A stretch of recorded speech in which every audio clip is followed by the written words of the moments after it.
gente vai ver um aspecto da ceia do Senhor hoje que provavelmente você não tenha visto ainda, né? Um estudo sobre isso. Não é porque eu estou inventando a roda, nada disso. Não é porque é uma coisa nova, nada disso. É porque é um aspecto que não é trabalhado, né? Como muitos outros não são, sobre a ceia do Senhor. Nós vimos semana passada as bases da ceia, né? A instituição, os porquês, o que é um sinal, o que é o significado do sinal, por que pão e vinho, né? Quem pode tomar, quem não pode tomar, toda essa história nós vimos na semana passada. Mas hoje eu queria falar especificamente sobre a ceia do Senhor, né? E a sua frequência, que é algo que incomoda às vezes muita gente, né? Que frequência eu devo tomar a ceia? A ceia deveria ser anual, uma vez por ano, deveria ser mensal, uma vez por mês, ou ela deveria ser semanal? Que resposta nós teríamos assim para dar a alguém que perguntasse? Mas dizer que é semanal ou mensal ou ainda anual é dar simplesmente seu parecer quanto a um tópico. O problema é dizer o porquê tem que ser. Que base bíblica você tem para dizer a frequência da ceia, para afirmar com que frequência a ceia deve ser ministrada? A palestra que vai ser dada agora, né, nessa aula, na verdade é uma aula do Dr. John Payne, está disponível na internet, é uma aula que foi agora no simpósio Os Puritanos, 2015, ela foi dada justamente com esse tema, né? Primeiro ele falou sobre a ceia do Senhor em John Owen, e depois ele falou sobre a frequência da ceia do Senhor. Está disponível no YouTube, vocês podem ver o Dr. John Payne falando sobre a ceia do Senhor. Abriu o pendrive? Ceia do Senhor. Há uma citação de John Owen, né, falando sobre o tema, que diz assim: a ceia do Senhor é uma ação sagrada instituída pelo próprio Cristo para apresentar a sua morte e para nos comunicar espiritualmente o seu corpo e o seu sangue por fé. Veja, os elementos eles comunicam graça por meio da fé. Não é o elemento em si que comunica graça, mas é o elemento por meio da fé. Aquilo que você faz no rito, você não faz por conta do pão, nem por conta do vinho em si, né? Porque aí nós seríamos católicos romanos. Eles creem que o próprio elemento, por exemplo, ele deve ser reverenciado. O elemento, ele contém, quando daquelas palavras que são feitas na instituição e na consagração dos elementos, eles acabam mudando a substância, e ali Cristo está presente no elemento. O elemento em si tem validade. Na doutrina reformada, o elemento ele aponta para algo que ele significa. Então eu olho para o elemento, o signo, e eu não sou alimentado pelo elemento em si, mas por aquilo que ele significa por meio da fé. Eu me aproprio daquela graça por meio da fé, tendo o sinal, o elemento do pão, do vinho e da água. Ainda John Owen diz assim: sendo ali representados por pão e vinho, abençoados pela sua palavra e orações, quebrado, derramado e recebido pelos crentes. Por que quebrado, derramado e depois recebido pelos crentes? Porque é uma figuração, né? É uma encenação do que houve com Cristo. Cristo foi quebrado, né? Ele foi transpassado, ele foi moído, mas ele não foi só moído, ele foi como que derramado na cruz. O sangue verteu dele, e ali nós, quando vemos o vinho, nós lembramos do sangue que foi vertido. O pão sendo quebrado, nós lembramos daquilo que foi feito com o corpo. E aí nós recebemos a graça da cruz e a graça do elemento. Nós somos alimentados por meio do pão e do vinho espiritualmente. Agora, a ceia, irmãos, ela não pode ter um fim em si mesmo. Eu não posso pensar na ceia como sendo algo que tem uma finalidade própria, né? Você vê, por exemplo, no catolicismo romano, qual é o principal ponto, o principal passo litúrgico da missa? Alguém sabe dizer?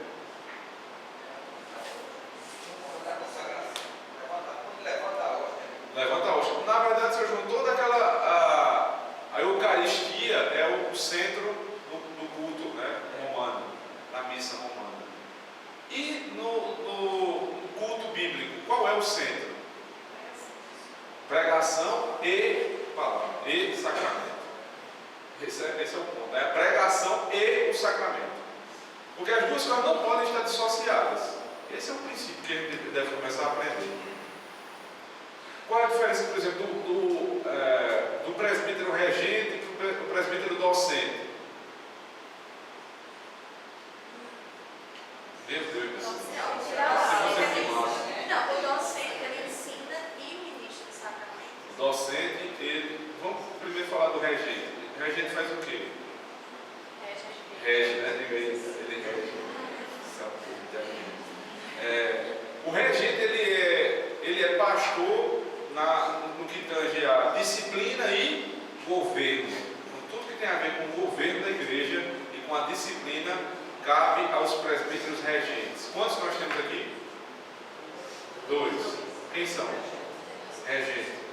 Presbítero Luciano e presbítero Denilson. São os 2 regentes. Tudo que tem a ver com governo e disciplina, eles estão aptos, né, segundo a ordenação que lhes foi dada.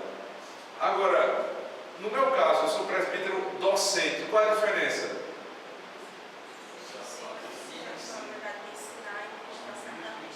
Isso. Agora, governo, disciplina e ensino. Aí você diz, então quer dizer que o presbítero regente não ensina? Ensina, mas não é a função prioritária do presbítero regente. Quem ensina prioritariamente é o presbítero docente. Agora, ele não só ensina, é chamado de ministro da palavra e dos sacramentos.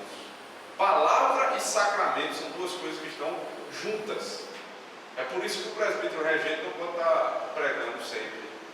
Porque ele precisaria ser ministro da palavra e do sacramento. A ordenação precisava ser completa. Ele pode ensinar eventualmente, mas aquele que foi chamado a palavra, ele precisa ser dado também a ele o sacramento, né?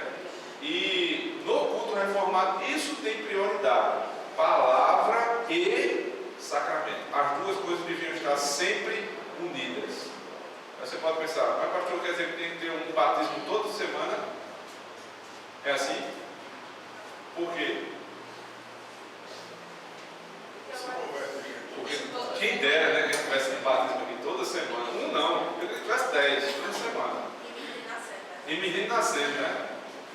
Inclusive hoje nós vamos ter o batismo de Rebeca aqui. Rebeca, o 8º dia vai ser batizada. Quem dera que houvesse, mas não há. E como o batismo é um sacramento que precisa de um critério, assim como a ceia também, e o critério é fé, né, e a fé é exposta, você precisa declarar a fé, então não tem como você ter um batismo toda semana. A pessoa precisa se converter, a pessoa precisa ser preparada, precisa ir para o conselho, só então ela é batizada. Aí você fica na dúvida aí com a ceia. A ceia não vai resolver isso agora. Ela desligou.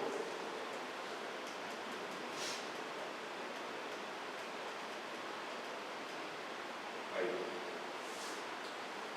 A ceia não pode ser um fim em si mesma, né? Tudo isso que acontece, porém, sem desconsiderarmos que os elementos são sinais do nosso objeto de fé e adoração, e não ele próprio. Segundo Calvino e Owen, no catolicismo romano, a hóstia deve ser adorada, reverenciada e depois comida, como se fosse um Deus. O ressacrifício de Cristo constitui-se em grande abominação, né? Esse era o pensamento comum, tanto a John Owen quanto a João Calvino. O que é que eles diziam? O que é a hóstia, né? A hóstia é o elemento que foi, inclusive, produzido pela igreja, porque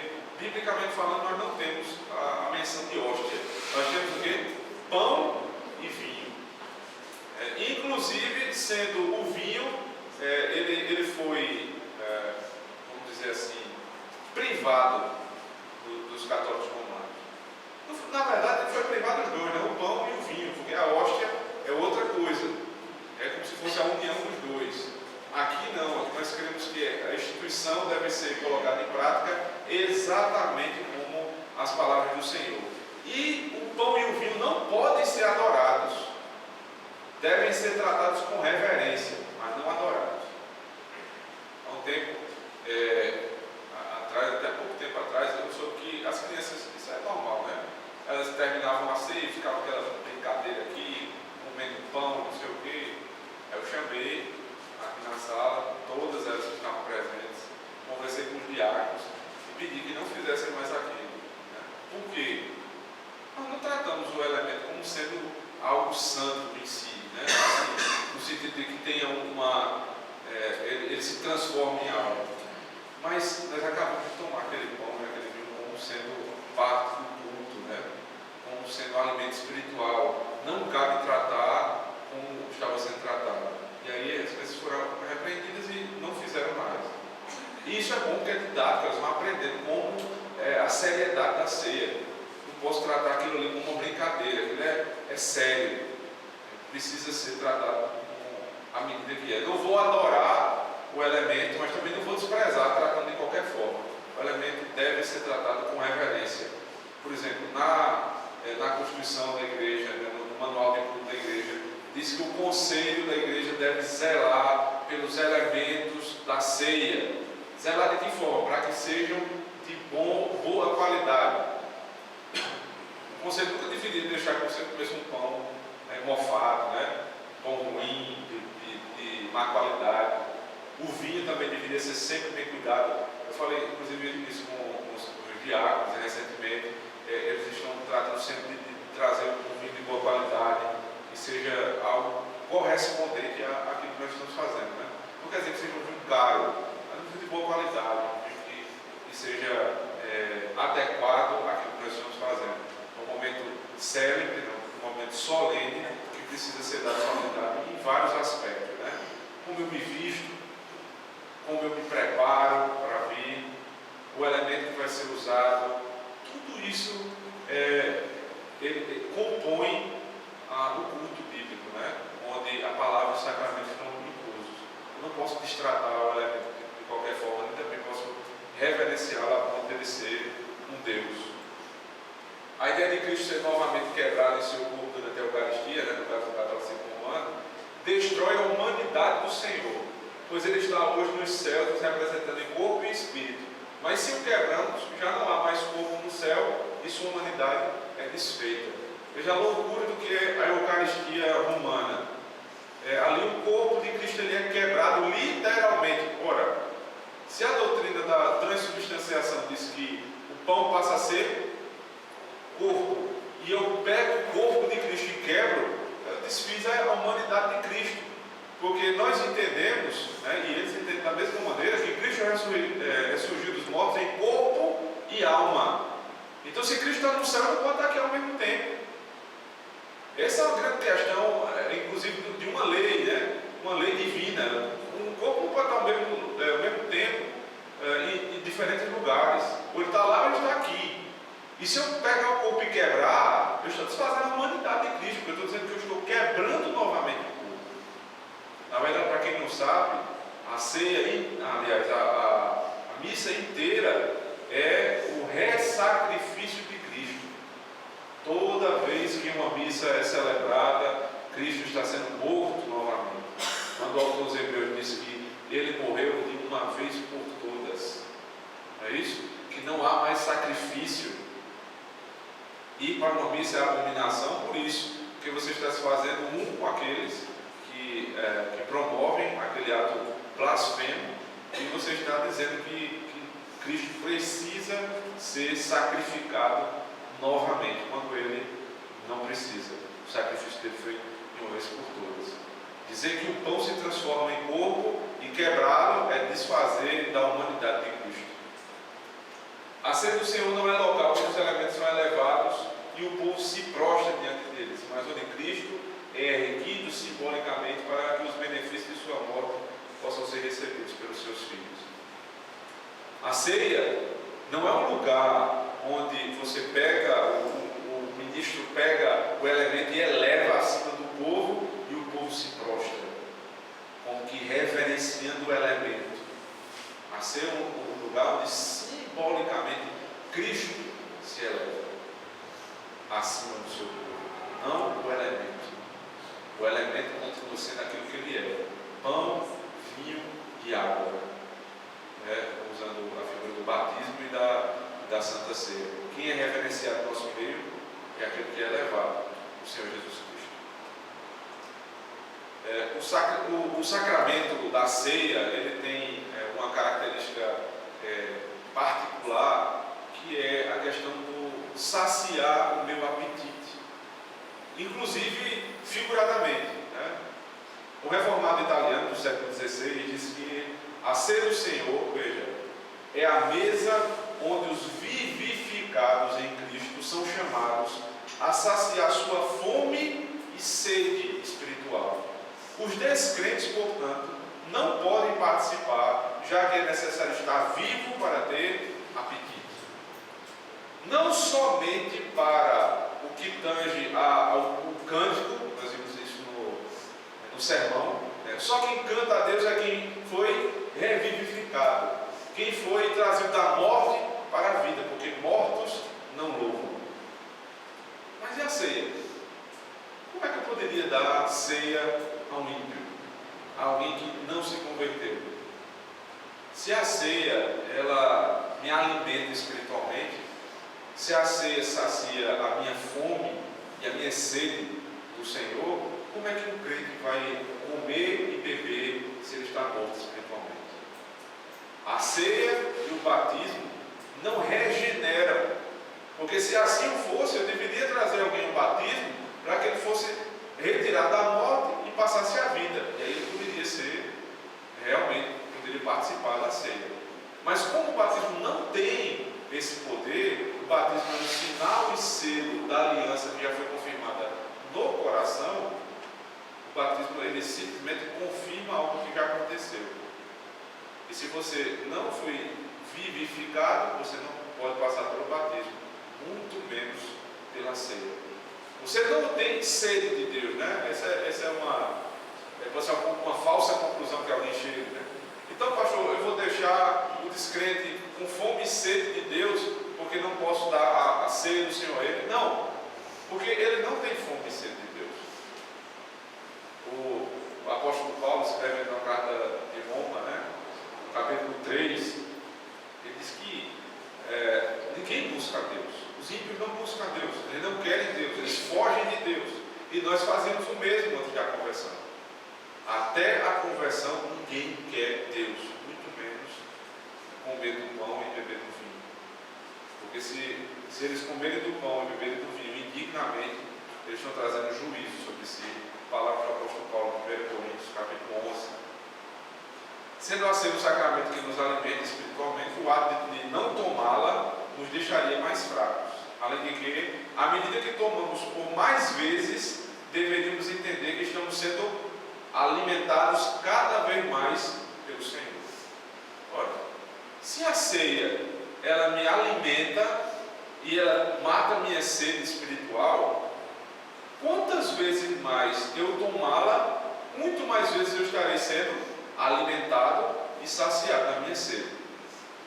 A ceia, quanto mais frequente, melhor, porque se a falta da ceia me faz ficar fraco, o ato de tomar me deixa mais forte. Então, eu deveria começar a pensar nisso como um ponto a ser tratado, Agora, foi algo do nosso debate na semana passada, eu achei por bem trazer o que o símbolo de fé fala, sobre o ato de se eximir da ceia, se excluir da ceia. É possível que alguém se exclua de tão grande bênção. O Catecismo Maior da nossa igreja, pergunta 172, diz assim: uma pessoa que duvida que esteja em Cristo, ou seja, uma pessoa que está com a fé débil, não é uma pessoa que não é crente. Ela está com dúvida se ela está em Cristo? Porque essa pergunta se remete a um ponto da confissão de fé chamado fé salvadora. E lá, quando o símbolo de fé interpreta a fé salvadora, ele diz que essa fé ora está mais forte e ora está mais fraca. Então, quando ela está mais fraca, eu posso até duvidar da minha salvação, posso perder a alegria da minha salvação, mas não perco a fé, eu não perco a salvação, né? O salmista Davi, Salmo 51, ele disse: devolve-me a alegria da salvação. Ele nunca disse que a salvação foi perdida, mas a alegria sim. Então, em alguns momentos, por conta de pecado, de negligência, de diversas formas de erro, nós podemos ter a nossa fé esfriada e aí temos dúvidas sobre a nossa salvação. Nesses momentos, né, em que você tem dúvida, ou de que esteja convenientemente preparada, você não sabe se está convenientemente preparado para se achegar à ceia. Pode chegar-se a ser o Senhor? É a pergunta que está assim. A resposta é: uma pessoa que duvida de que esteja em Cristo, ou de que esteja convenientemente preparada para participar do sacramento da ceia do Senhor, pode ter um verdadeiro interesse em Cristo, embora não tenha ainda a certeza disto. Veja, por conta da negligência, ela pode não ter ainda a certeza disso, mesmo tendo a salvação. Mas aos olhos de Deus o tem. Se está devidamente tocada pelo receio da falta desse interesse e sem fingimento deseja ser achada em Cristo e apartar-se da iniquidade, neste caso, desde que as promessas são feitas e este sacramento é ordenado para alívio dos cristãos fracos e que estão em dúvida, é o que o símbolo está levando. Se você tem debilidade na fé, se sua fé é fraca e você duvida, mas o que é que a ceia faz? A gente acabou de ver, ela não me alimenta, ela não me fortalece. Como é que na hora de fraqueza, na hora que eu estou com fome, eu saio de perto da mesa? Não seria o contrário? Na hora que eu estou com fome, eu me chego mais à mesa? Veja a interpretação do Senhor. E este sacramento é ordenado para o alívio dos cristãos fracos que estão em dúvida, deve lamentar a sua incredulidade e esforçar-se para ter as suas dúvidas dissipadas, e assim fazendo, pode e deve chegar-se à ceia do Senhor para ficar mais fortalecida. Veja? Pode e deve. Você tem dúvida, né? Por um momento da sua vida, da sua fé, você tem problemas com ela e você tem dúvida que pode se achegar à ceia do Senhor. O símbolo diz assim: então vem de todo jeito. A exposição é: primeiro, você confirme a sua fé, busque, arrependa-se. Não é à toa que antes de tomar a ceia nós fazemos o quê? Confissão de pecado, nós relembramos, né? Mas nós não fazemos confissão para dizer que vamos nos apartar. Senhor, eu sou tão débil na fé, minha fé é tão fraca, que eu preciso me achegar à ceia. Se a ceia é o pão e o vinho que me alimenta, como é que eu vou, estando fraco, ficar fora dela? O símbolo diz: você pode e deve se achegar a ela. Agora, pergunta 173. Alguém que professa a fé e deseja participar da ceia do Senhor pode ser excluído dela? A pergunta agora é diferente. Alguém que quer, alguém que deseja, pode ser excluído dela? Os que forem achados ignorantes ou escandalosos, não obstante a sua profissão de fé e o desejo de participar da ceia do Senhor. Veja lá você não tinha a alegria, né? Mas você tem fé. Você está vivendo uma vida de fé, mas você duvida que haja a salvação na sua vida. Aí diz: não, você se chegue para que ela seja cada vez mais confirmada naqueles que já foram batizados. Mas agora, alguém que vive escandalosamente no pecado, publicamente no pecado, aí o símbolo diz: ainda que você professe a fé, e ainda que você demonstre desejo de se chegar à ceia do Senhor, podem e devem ser excluídos deste sacramento, pelo poder que Cristo legou à sua igreja. Veja, não é autoexclusão. Eu falei semana passada. E aí, se você quiser texto bíblico, é o que não falta ali embaixo do texto do catecismo, né? pode, pelo poder de Cristo, legou a sua igreja, até que receba instrução e manifeste mudança. Quem é que pode ser excluído da ceia? Qualquer um que, mesmo sendo crente, batizado e professo, venha a demonstrar um pecado que seja escandaloso, que atente contra a fé cristã, contra o nome da igreja e do Senhor Jesus Cristo, pode ser excluído. Aí o símbolo diz, não por você mesmo, mas por quem? Pelo conselho, pelo poder que Deus legou à igreja. Mateus capítulo 18. Aqui ele usa 1 Coríntios capítulo 5, 3 a 5, quando Paulo, veja, se você quiser lá conferir, você confira. 1 Coríntios 5, Paulo diz, eu já sentenciei e espero que vocês façam o mesmo, se referindo aos presbíteros de Corinto, que tal irmão seja excluído da igreja do Senhor.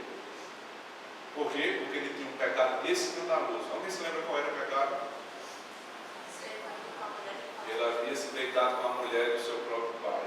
E aí ele foi excluído. Mas não foi ele mesmo que se excluiu, viu? De maneira nenhuma. Foi o conselho da igreja que foi excluído, que excluiu o irmão. E no capítulo 4 da segunda carta, o mesmo Paulo manda restaurar o irmão, porque o irmão demonstrou fruto de mudança. Agora, a pergunta 174, do catecismo. Que se exige dos que recebem o sacramento da ceia do Senhor na ocasião da sua celebração? Exige dos que recebem o sacramento da ceia do Senhor que durante a celebração esperem em Deus nessa ordenança com toda a santa reverência e atenção. Todo culto precisa ser reverente, todo culto. Infelizmente, irmãos, eu digo isso como pesar mesmo, dos documentos que foram produzidos na Confissão de Fé de Westminster, nas assembleias, produziram, em primeiro lugar, o diretório de culto, os catecismos e a confissão. O primeiro dos documentos, infelizmente, a nossa igreja não adotou, é o diretório de culto de Westminster. Esse é um documento que, mesmo não sendo adotado pela nossa igreja, deveria ser do conhecimento dos irmãos. Por quê? Lá ensina como se comportar no culto, como você deve participar da celebração do casamento, como deve ser feita a celebração do batismo, da ceia do Senhor, mas não só isso, como você deve, inclusive, se achegar na igreja. Quem chega na igreja, o que deve fazer? Aí o diretor diz assim, busquem se achegam na casa do Senhor, devem fazê-lo silenciosamente, em primeiro lugar. Chegou na casa de Deus, aquele lugar de reverência, irmãos. Tem a hora de brincar, conversar, mas na hora do culto, aqueles momentos antes do culto, os irmãos deveriam estar esperando, reverentemente do Senhor, se preparando para aquele momento, silencioso e reverentemente, cantando salmos, falando da palavra de Deus. Aí o documento ele diz assim, e aqueles que chegam atrasados, não é de hoje, isso foi do século XVII, aí já tinha gente chegando atrasada, normal, às vezes você tem um imprevisto e chegou atrasado. O que é que acontece? Esse é que precisa ser mais discreto ainda. Você não vai fazer devoções particulares. O que são devoções particulares? Comum em algumas igrejas. Você chega, se ajoelha e vai orar sozinho. Não. Isso você faz em casa. A igreja é lugar de comunidade. Aqui, se tivesse se ajoelhar, todo mundo junto. Se tivesse levantar, todo mundo junto. É um corpo.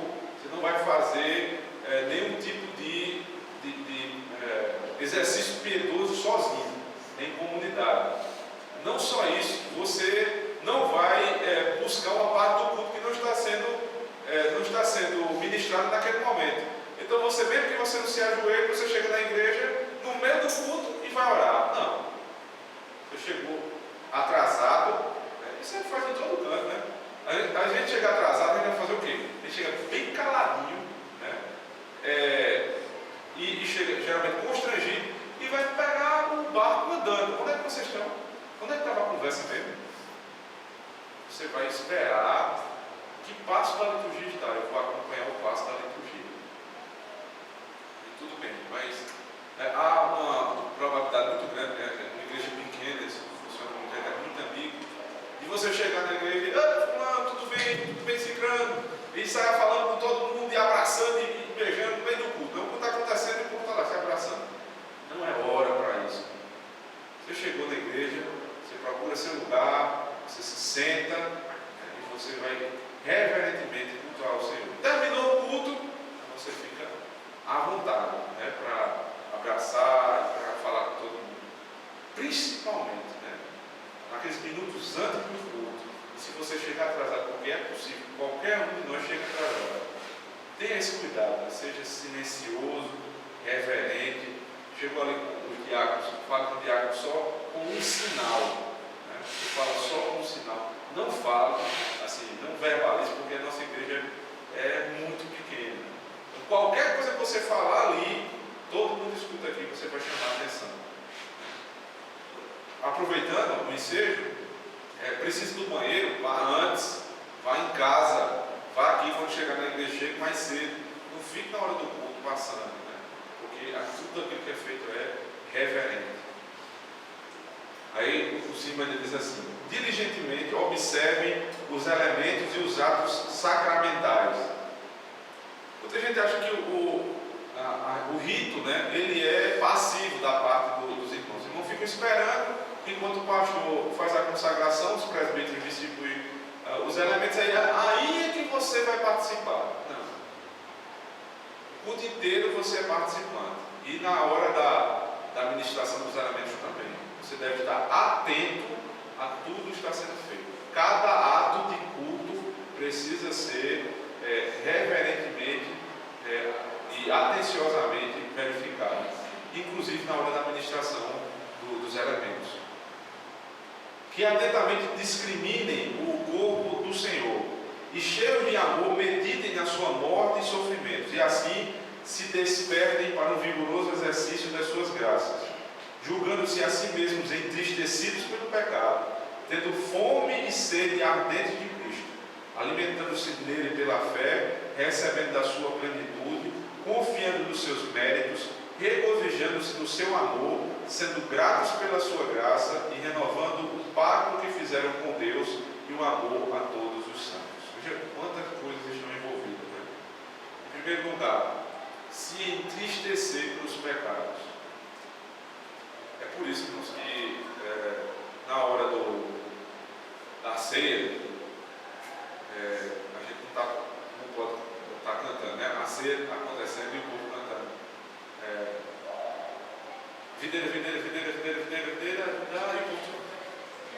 Meu amigo, que você não se tocou, não? É a morte de Cristo. Você fica assim no enterro? Você está diante da morte de Cristo. O povo pula, fica. Já participou desse assim, não foi? Estava comigo, muito animada. Não você, eu vim da igreja. Mas estava também. Não é muito animado. Parece que você está celebrando ali um aniversário. É a morte de Cristo. Aí você olha lá, Mateus capítulo 26, a instituição da ceia. Aí Jesus vai, quebra o pão, come, dá o vinho. Aí no final, abra aí, Mateus capítulo 26.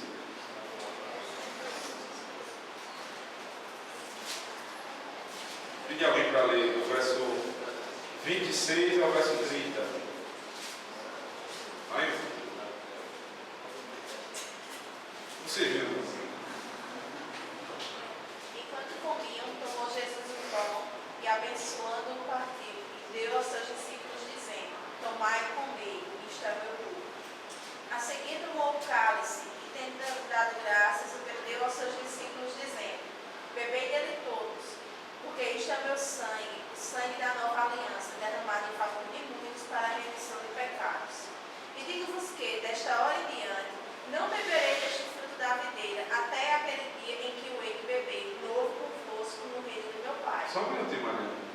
vocês acham que enquanto Jesus estava dizendo isso, como é que os discípulos estavam? Cantando videira, né? Estavam, né? Afinal de contas, você dizia também. Devia estar de olho arregalado assim. O Senhor vai morrer mesmo. Vai acontecer isso mesmo. E outra oportunidade, Pedro disse: não, Senhor, tem compaixão de ti. Não faz isso, né? E aí que Jesus disse: era de Satanás. Tu fala como um louco. E aí, quando termina a instituição, está todo mundo lá, né? Temeroso. O que é que vai acontecer? Verso 30. E tendo cantado um hino, saiu para o Monte das Oliveiras. Tendo cantado um hino. Não se canta ainda durante a ceia. Não se canta. Porque ali é um momento de contrição, silêncio, morte. Na hora da morte você fica em silêncio, meditando naquilo que está acontecendo. Terminada a instituição, Cristo cantou um hino. Né? Aí tudo bem. Ele canta um hino e despede os irmãos. Aí sim nós podemos cantar, né, com alegria. Nós vamos entrar agora na frequência propriamente dita. Mas são 7 argumentos a favor, 5 perguntas contra, e nós não iríamos ter tempo hoje. Então vai ficar essa parte para a próxima semana, que vai encerrar falando sobre a frequência. Né? E eu espero que vocês todos estejam aqui no próximo domingo para a gente aprender com que frequência realmente a igreja deve ministrar ser o Senhor. Eu queria convidar o presbítero Denilson para fazer uma oração final, convidar os irmãos a ficarem de pé. Hoje à noite, irmãos, nós vamos dar continuidade à exposição do texto de Mateus, aprendendo com o Senhor a como julgar. O texto diz: não julgueis para que não sejais julgados. Logo em seguida ele começa a fazer o julgamento e nos ensinar a julgar. Como é que eu devo julgar de acordo com o Senhor? Esse é o tema do sermão.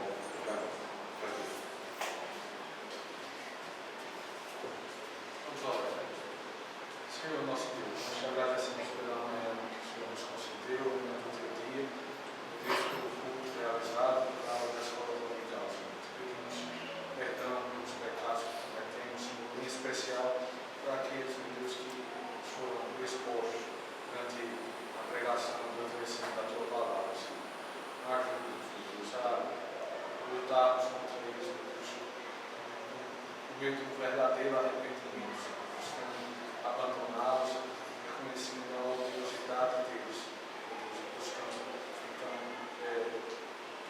nos desvencilharmos destes pecados para viver uma vida agradável ao Senhor. Deus, que o Senhor anime o nosso coração, fortaleça, para que logo mais à noite venhamos ao culto, Senhor, com a disposição correta, meu Deus, com os interesses, meu Deus, corretos para o culto ao Senhor, que possamos, assim, de forma agradável, Senhor, pela mediação de Cristo, oferecer um culto puro a Deus.